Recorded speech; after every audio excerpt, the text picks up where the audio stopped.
Assalomu alaykum hammaga. Akalar iloji bo'lsa, solnechniy panel qo'ydirayotgan bo'lsanglar, o'zini ishini ustalariga qo'ydirganingiz yaxshi.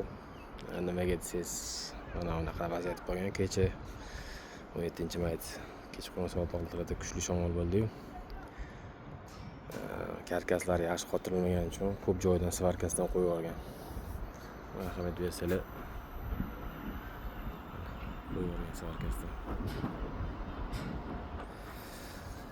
Ustalarga telefon qilsa, tabiat hodisasi deydi.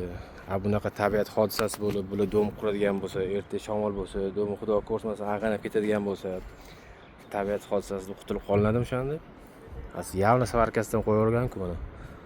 Kempisidan qo'yib yuborgan. Kempi qilganmi, svarka qilganmi nima? Ayolda yana 4 ta panelimiz turibdi.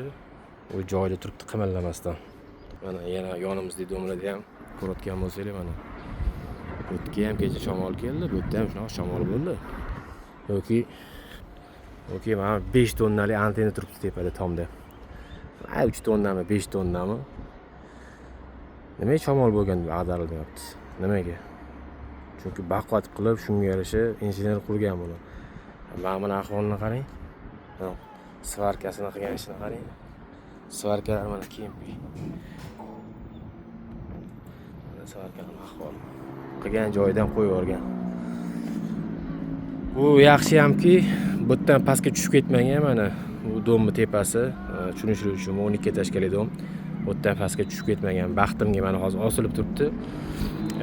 Bular kelib to'g'rilab ketlaring desam, aka tabiat hodisasi-ku. Biz aybimiz yo'q deyapti. Qanday aybi bo'lsa, mana shunaqa.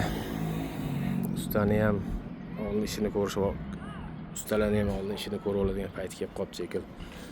Deshovka shuncha pulli narsani rasvo qilib, uvol qilib, mana yana ham baxtimga pastga tushib ketmagan buni.